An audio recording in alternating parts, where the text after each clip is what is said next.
पूरे देश भर में संयुक्त किसान मोर्चा द्वारा रेल रोको आंदोलन चलाया गया, जिसके तहत रेलवे स्टेशन पर सैकड़ों किसानों ने किसान सभा के प्रांतीय मंत्री के नेतृत्व में रेल रोकने का भरसक प्रयास किया, जिसे जिला प्रशासन ने प्लेटफार्म नंबर 1 के बाहर ही रोककर विफल कर दिया। संयुक्त किसान मोर्चा द्वारा रेल रोको आंदोलन के आह्वान पर इटावा में भी सैकड़ों किसानों ने किसान सभा के प्रांतीय मंत्री के नेतृत्व में रेल रोकने का प्रयास किया गया, जिसे जिला प्रशासन ने विफल कर दिया।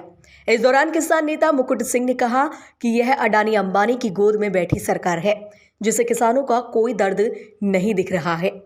देश भर का किसान आज सरकार के 3 काले कानूनों का विरोध कर रहा है, जिसमें बिजली का निजीकरण, पराली जलाने पर जुर्माना व एसएसपी का निर्धारण हमारी प्रमुख मांगे हैं।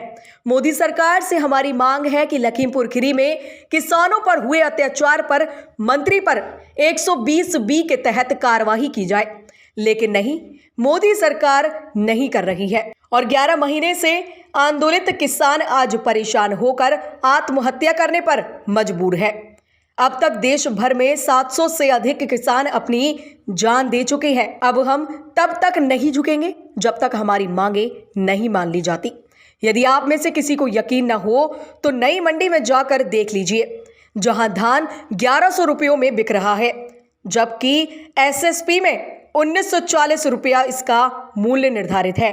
संयुक्त किसान मोर्चे की तरफ से पूरे देश में आज रेल रोको आंदोलन का आगाज किया गया है। पूरे देश में रेल रोकी जा रही है। हमारी मांग है लखीमपुर में किसानों और पत्रकार को गाड़ी से रौंदने वाले साजिशकर्ता राज्य मंत्री, उसका बेटा तो चला ही गया, पहले कहता था कि बेटा नहीं है, लेकिन वो जेल चला गया, तमाम वीडियो आ गए हैं, उनको बर्खास्त करके और जेल 120B में, यही हमारा समझौता हुआ था।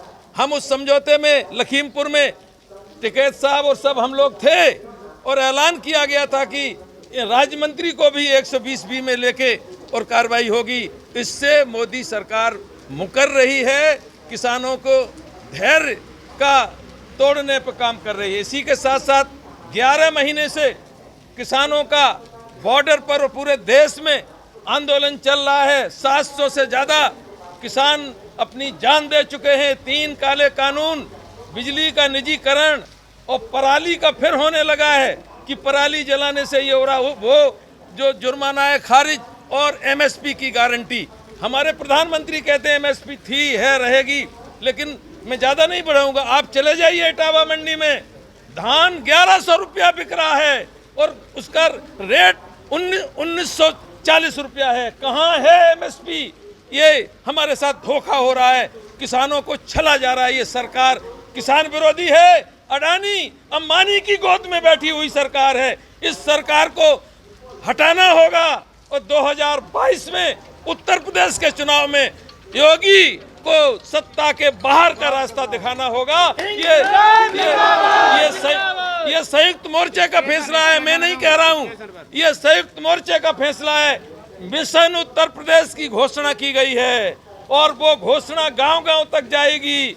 उसी में ये भी आंदोलन, इससे पहले भारत बंद था, आगे गांव-गांव में जाकर इस सरकार की करतूतों को और जनता के जो वादे किए उनसे मुकरने का हम लोग संयुक्त मोर्चा की तरफ से काम करेंगे।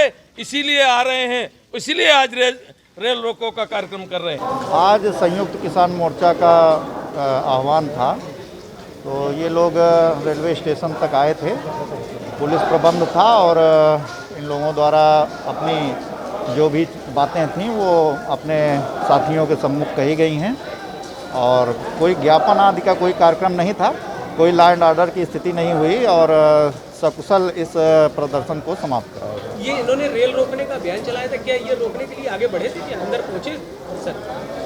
नहीं, अंदर नहीं, ये यहाँ रेलवे का जो परिसर है, ये पोर्टिको है, यहीं पर इन्होंने अपना कार्यक्रम समाप्त कर दिया। किसी तरह समझाना पड़ा इनको या फिर? नहीं, बिल्कुल दोनों ही तरफ से समझाने बुझाने का कार्यक्रम तो चलता ही है और इन्हें बताया भी गया और सकुशल फिर इनका कार्यक्रम समाप्त हुआ।